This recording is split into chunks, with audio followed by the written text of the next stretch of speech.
I'd like to welcome Dr. Shamasani from Baptist Health with us today on River City Live. Now, last month was Stroke Awareness Month, and today we're going to learn about some facts and some trends. Doctor, it is great to see you. Let's just start out with the basics. What exactly is a stroke? Thanks for having me here. So stroke occurs when a blood vessel that carries oxygen and nutrition to the brain is either blocked or it bursts. When that happens, the brain doesn't receive the oxygen, the nutrition, eventually the brain dies. That's what starts the whole process of stroke.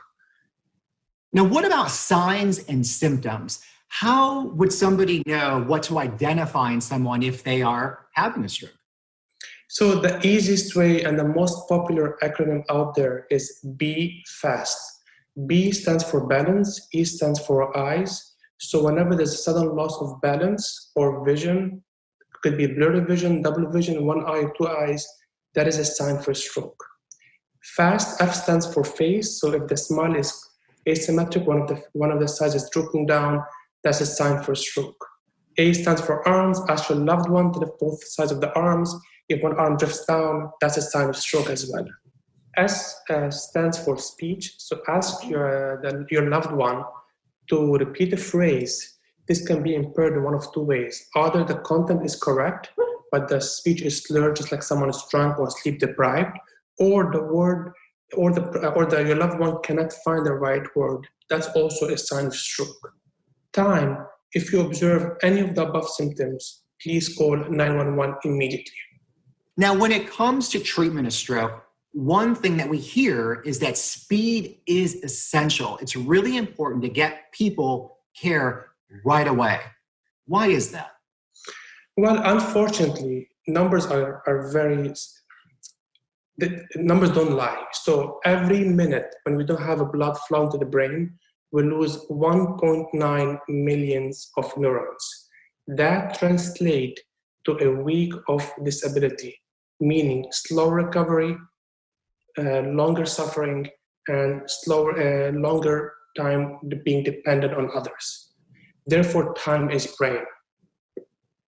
So obviously, when you talked about the different things that you might see someone have within their face, and you're starting to pick this up, get them help right away. It is important because if you don't, I guess it's going to take a long time to rehab and get back to normal if you can even get back to your original state, correct? Absolutely. And no questions asked. You have to call 911 and come to the closest hospital nearby. Why come to Baptist? Baptist has a world-class telestroke platform that allows us to deliver virtual stroke visits to all patients 24/7. Basically, you have your stroke expert available at your hands to evaluate you any second, any time of the day. This setup was put in place to overcome the distance hurdle, and with COVID era right now, it's very handy. It can minimize any person-to-person interaction, therefore can keep our patients safe and keep our providers safe. And our stroke providers are exceptionally well-trained and very comfortable in administering the first and the gold standard treatment for stroke and the first treatment approved for stroke, which is the clot-busting medication. It's a medicine, it's a shot that's given. It can go into the blood vessels, dissolve the clot in the brain, and start the recovery process. Now, some strokes are very severe. Some patients don't qualify for the medication. That's when we have our surgeons on board. We have world-class surgeons that are available 24/7, where they can go and fish the clot out by a procedure called thrombectomy. Within Baptist, we have exceptionally a very well-organized transportation system. We have a transportation specialist listening on every stroke call. They're ready within seconds when they're given the green light to arrange live air transport or ground transport, because our job is to bring the patient as soon as possible, as fast as possible, to the main campus so they can get the fastest treatment available there.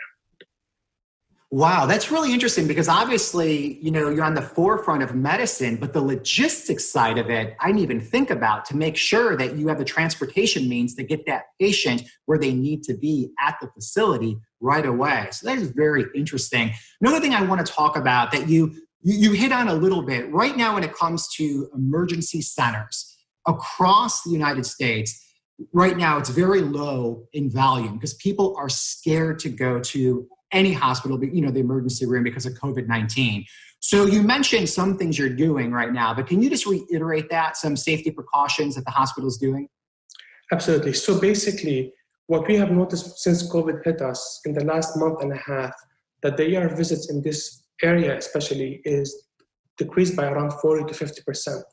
And that was a very perplexing phenomenon for us because patients staying at home, they're not going to have less strokes.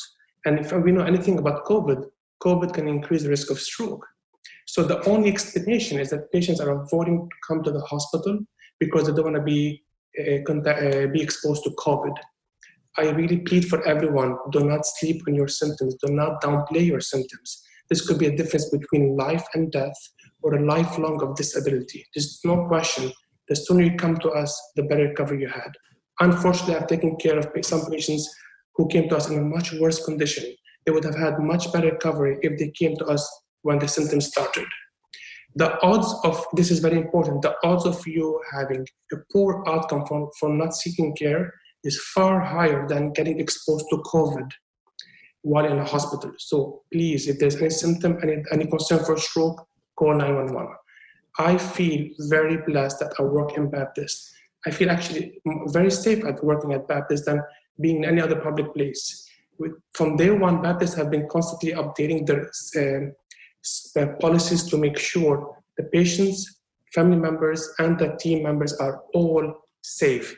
So for instance, we have a universal mask policy. Everyone from any team member, from all ranking, regardless what the job is, even behind the phone, they have to wear a mask. Social distancing is implemented across board in all common areas. There's a 24/7 across in all Baptist campuses, staff monitoring patients for or visitors or house team members for signs of COVID, or they measure the temperature 24/7. So they're screening nonstop for any signs of potential patient being infected. Also, COVID patients do not mingle with other patients within the hospital. We have areas for those patients where there's a negative pressure airflow room, where basically what happens is air is trapped in those rooms, does not mix with other air outside those rooms so that we can minimize any exposure. And not to mention, we have cutting edge technology to zap and disinfect all the rooms, bed sheets, so patients will not be exposed to any COVID. That's all the efforts have been implemented in place. Yeah, and that's a lot right there. Thanks again for all of your time and your information. I'm really impressed with everything that I've learned today. Now, if you'd like to learn more, you go to baptistjacks.com. Doctor, thanks again for your time and stay safe out there. Thank you. Thank you, everyone. Have a good day. Hey everyone, we're looking at the forecast today, which is calling for some pretty dry conditions. That is before we head into the next couple of days where we'll see rain on the increase. Today we'll leave rain out of the